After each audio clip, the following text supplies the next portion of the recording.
Have you ever wondered why life feels like a race you never signed up for? Like you're trapped in someone else's game, always chasing, never arriving. That gnawing feeling. Like something is off but you can't put your finger on it. You're not alone.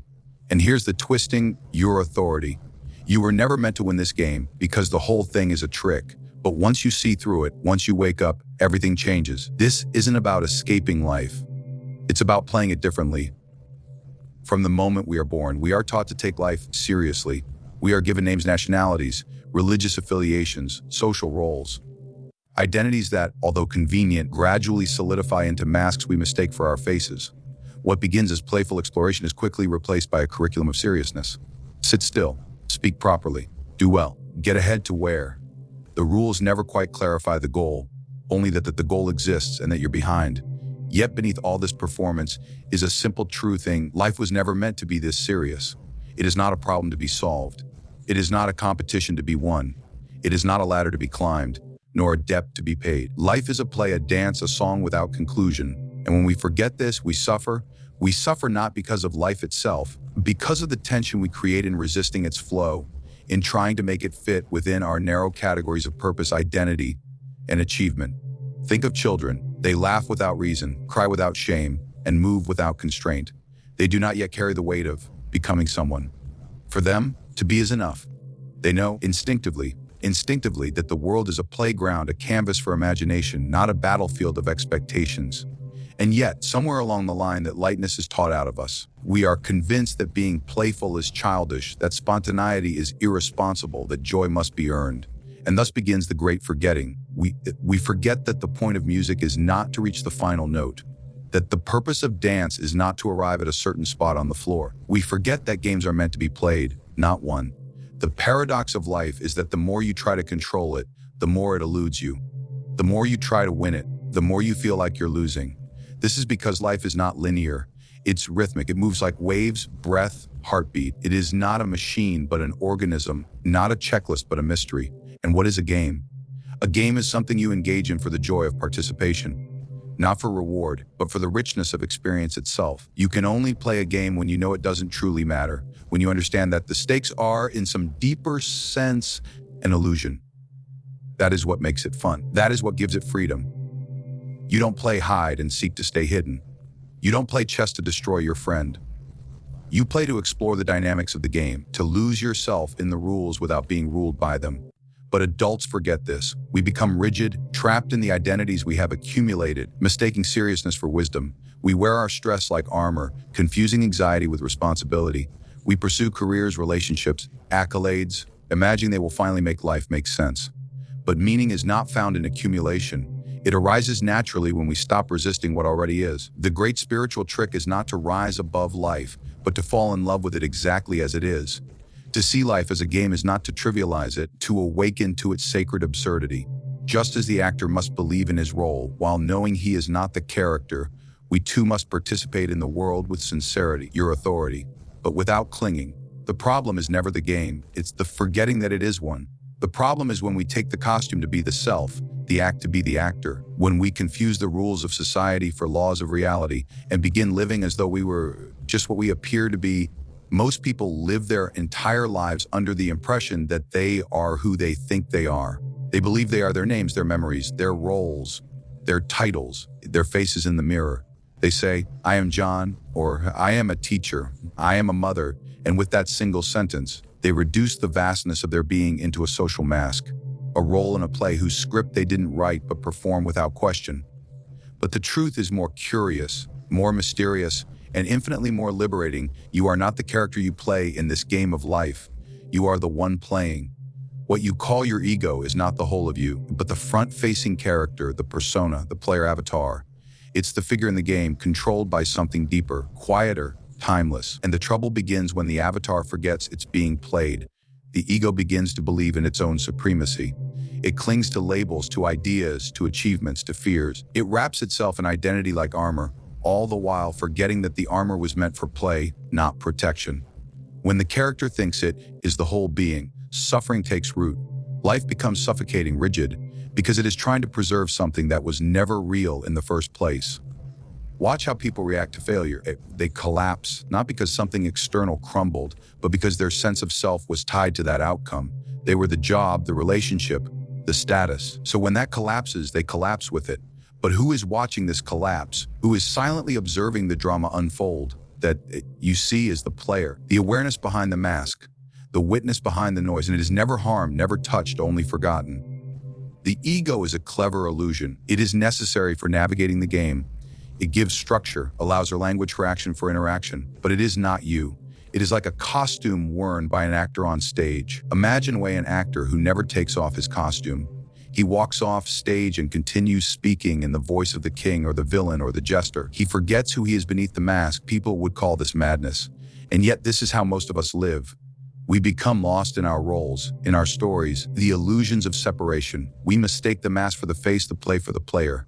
Your true nature is not a noun, but a verb. You are not a thing. You are an ongoing unfolding, a process, a mystery. You are the awareness that plays through the roles, through the moments, like wind passing through trees. And this awareness is not yours. It is what you are. The ego says, I have a soul. But in truth, it is the other way around. The soul has an ego, a character, a temporary costume for this round of the game. When you remember this, you stop clinging to your name, your possessions, your status. Not because they're bad, because they are not you. They are accessories in the game, helpful but never final. This is the essence of waking up in the game, to know that you can play your role without being trapped by it. You can laugh, cry, love, work, lose, and succeed, all while knowing that it is a performance, not in the sense of fakeness, but in the sense of art. The moment you see through the illusion, the game becomes beautiful again. You stop reacting like a programmed avatar and begin responding like a conscious player. You realize that the goal is not to defeat life or master it, to participate in it fully, knowingly, with the joyful detachment of someone who knows this is not all there is. It is not detachment from the world. Detachment from the illusion of the self is fixed, separate, and solid. That illusion is the cause of fear. For what is there to fear when the death of the character is not the death of the player? What is there to lose when you know that everything you are trying to protect was never really you to begin with? To win the game of life, most people believe they must chase something: money, success, love, enlightenment. They believe that if they just run fast enough, work hard enough, become good enough, they'll finally arrive.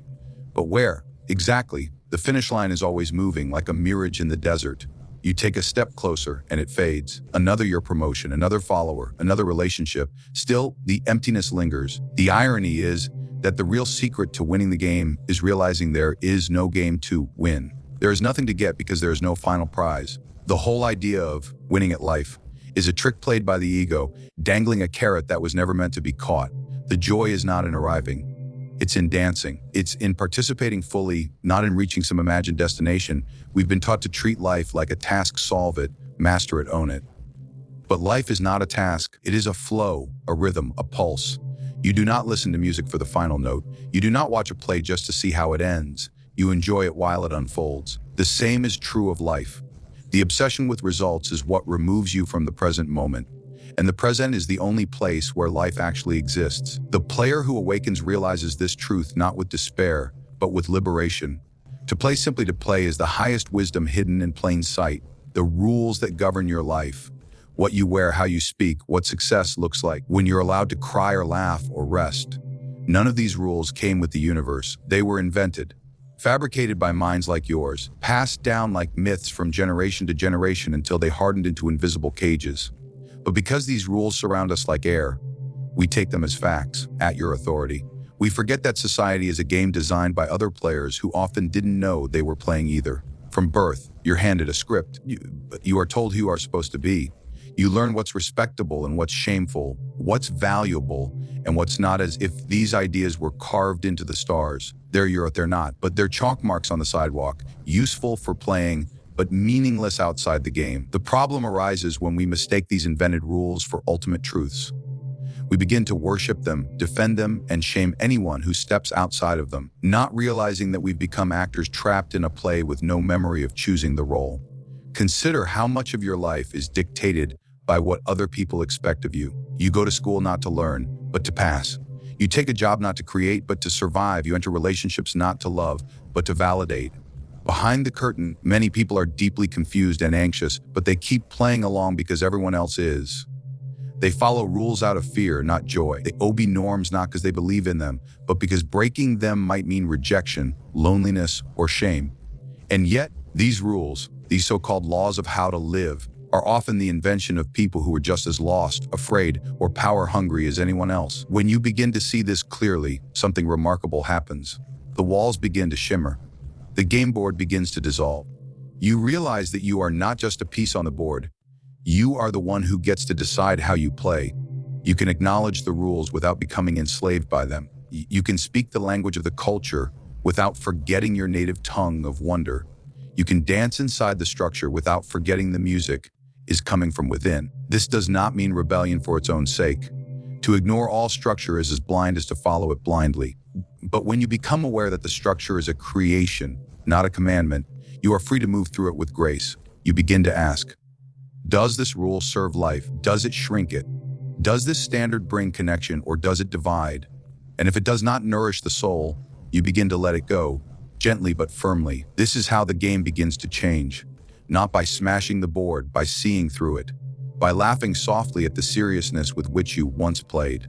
By stepping outside the fear that told you there was only one way to live. The most powerful form of freedom is not physical, but psychological.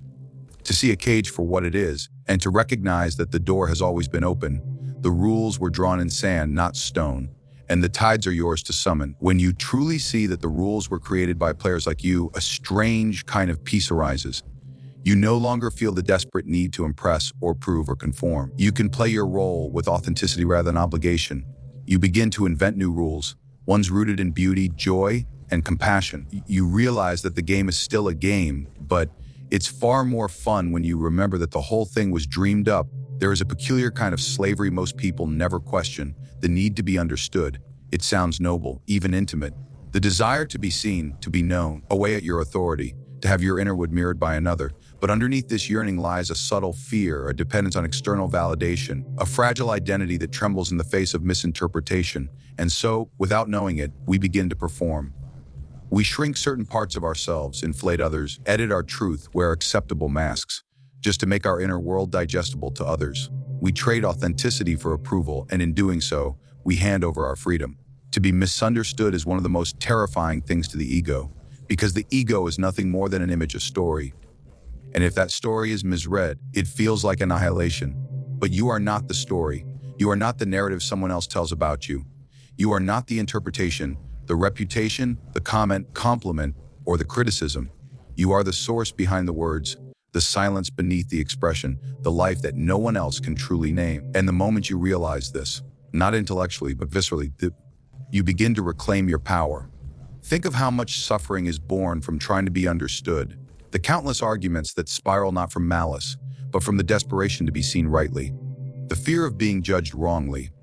The hesitations before speaking your truth because someone might take it the wrong way. The hesitation before creating art or starting a project or expressing love because someone might laugh, dismiss, or distort. All of it builds a prison around the soul.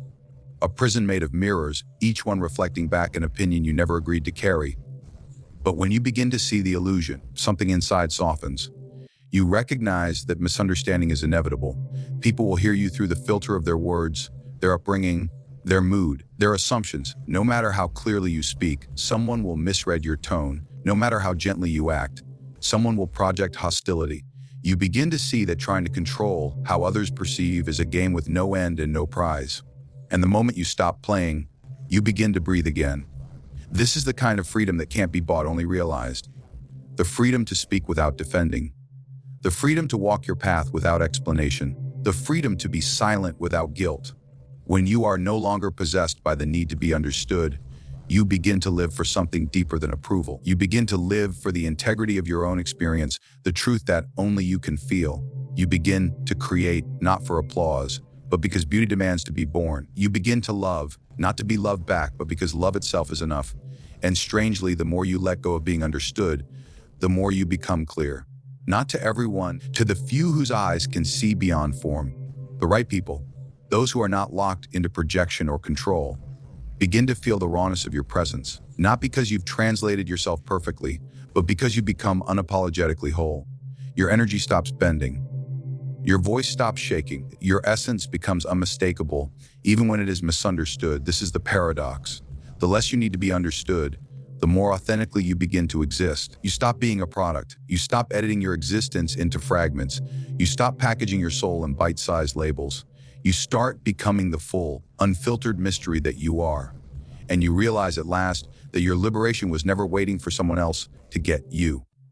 It was waiting for you to get yourself, to accept that no one else needs to comprehend the symphony you're playing but you. And even if they do, it's only ever a beautiful echo, not the original sound. So, when you finally step back from the illusion, from the chase, the masks, the borrowed rules, and the thirst to be understood, you don't drop out of the game of life. You begin to play it consciously. You dance, not because you must, but because you want to. You speak, not to impress, but to express. You create, not for permission, for the sheer joy of creating. The goal is no longer to win, to dominate, or to fit in. The goal vanishes like mist at dawn. And what remains is the pulse of now, the deep hum of being, the kind of freedom that doesn't shout, but smiles quietly behind your eyes. There is no final victory to be had in this life, no perfect version of you waiting at the end of the tunnel. There is only this moment, this breath, this strange miracle of existing at all. And once you see that, truly see it, nothing needs to be fixed. Nothing needs to be proven. You were never behind. You were never broken. You were simply taught to forget what you already are